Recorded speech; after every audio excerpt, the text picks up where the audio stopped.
Halo teman-teman, berjumpa lagi dengan saya Brother Phil. Kembali kita akan menanggapi pernyataan Donnie Tan dalam videonya bersama Jesslyn. Dia ketawa. Dalam videonya, dia menjelaskan perbedaan penginjilan dalam Kristen dan dakwah dalam Islam. Dia mengatakan dalam Islam tidak ada paksaan dan secara otomatis dia bilang dalam Kristen dengan paksaan. Karena perintah amanat agung yang dia salah tafsirkan. Sebelum kita tanggapi, kita saksikan video berikut.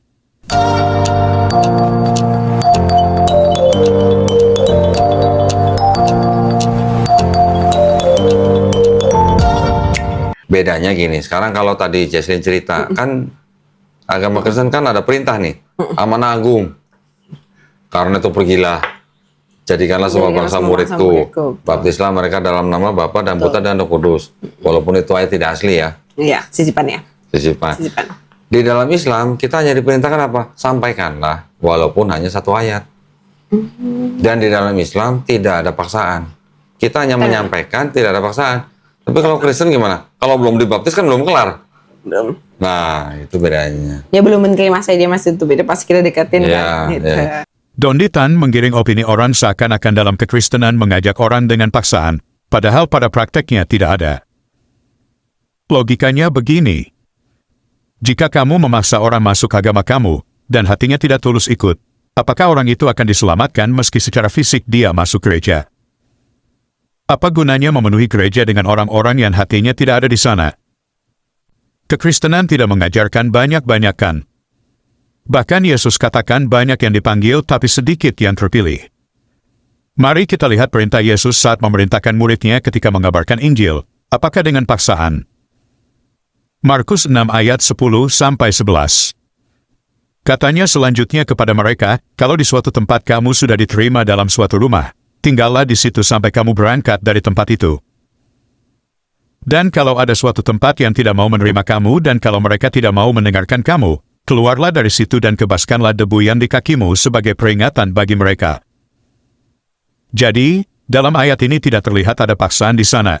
Yesus katakan, kalau ada yang nolak, silakan pergi. Mari bandingkan dengan ayat Al-Quran yang kata Donnie Tan tidak ada paksaan. At-Taubah ayat 29. Perangilah orang-orang yang tidak beriman kepada Allah dan hari akhir, tidak mengharamkan apa yang telah diharamkan Allah dan Rasul-Nya, dan tidak mengikuti agama yang hak, Islam, yaitu orang-orang yang telah diberikan kitab, Yahudi dan Nasrani, hingga mereka membayar jizyah dengan patuh dan mereka tunduk. Jadi alasan orang-orang ini diperangi adalah, karena mereka tidak beriman kepada Allah, tidak beriman pada hari akhir, tidak ikuti agama Islam. Jika memang tidak ada paksaan, kenapa harus diperangi dan kalau tidak pindah harus bayar jizyah? Mari kita dengarkan pernyataan dari idola Donnie Tan sendiri. When Muslims go and conquer the adjacent country, the Prophet says, the first thing you do is call them to Islam. If they refuse, then tell them Allah obliged upon you to pay taxation, jizya. When enemy comes and attack your country, you don't fight. We Muslims protect you. But the ruling is for Sharia. If they refuse, then we have to fight. Then we capture you, you become our slaves, and we take your land. Because you refuse, I give you two good options. This is the strength of Islam. But nowadays, forget this. Maybe in the coming 40, 50 years when the Muslims become strong. Seperti barusan dia katakan, saya sudah beri dua pilihan yang bagus. Kalau tidak pilih keduanya, nyawa melayang. Apakah ini bukan paksaan? Bukan cuma itu, bagi mereka yang sudah masuk Islam dan memilih murtad, maka orang-orang itu akan mendapatkan hukuman. Seperti kata idola Donnie Tan berikut. In Islam, it is not up to you to embrace Islam and then apostatize. Because we have rules and regulations. You don't want to accept Islam from the beginning? Don't. Remain in your religion. But to come and accept Islam and then leave Islam, this is a crime that is the cardinal sin. This is something that has to be punishable in Islam to protect Islam and the Muslims. Jadi pernyataan tidak ada paksaan dalam Islam saya pertanyakan. Karena di negara yang menerapkan syariat Islam, dan tentunya syariat itu atas perintah Nabi, menghukum mati orang-orang yang memilih murtad adalah sebuah keharusan. Mungkin ada yang bilang, di Indonesia gak ada tuh, murtadin dihukum. Itu karena Indonesia tidak menjalankan syariah Islam. Seperti pada beberapa hadis ini, silakan teman-teman baca. Nanti kalau saya baca, akan kena pelanggaran komunitas.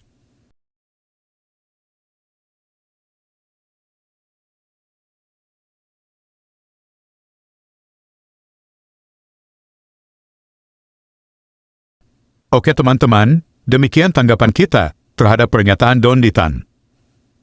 Terima kasih untuk dukungan teman-teman. Tuhan Yesus memberkati. La yahillu damu mri'in muslim illa bi ihda salas. Darah orang Islam halal ditumpahkan, dipancung kepalanya kalau melakukan 3. Yang pertama, at-tariku lidini, murtad.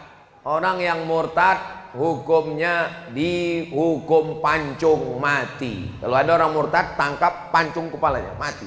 Sekali lagi, nama saya Kainama. Saya biasa dipanggil Kay. Yo, yo, yo, bro, pill in the house. Yo, yo, yo, bro, pill in the house. Sekali lagi, nama saya Kainama. Saya biasa dipanggil Kay. Saya adalah mantan pendeta. Saya lulusan STT Jakarta. Saya juga pernah sekolah S2 di Belanda. Tidak hanya itu, saya lanjutkan sekolah PhD di Israel. Tapi the same you are bohong.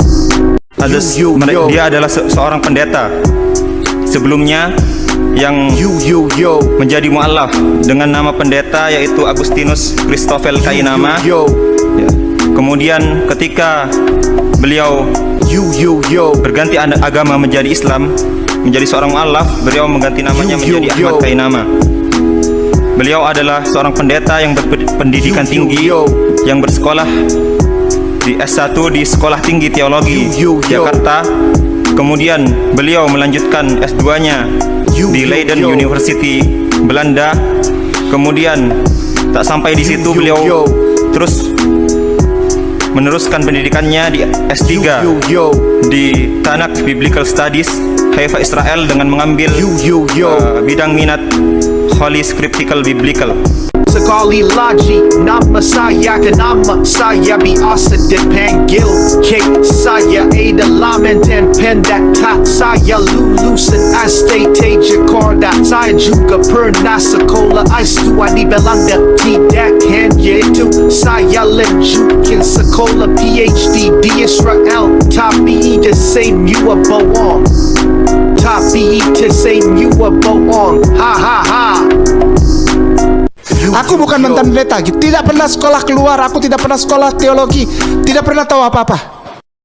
Pandai-pandai kita menyembunyikan bangkai, satu saat juga bau bangkai itu akan tercium.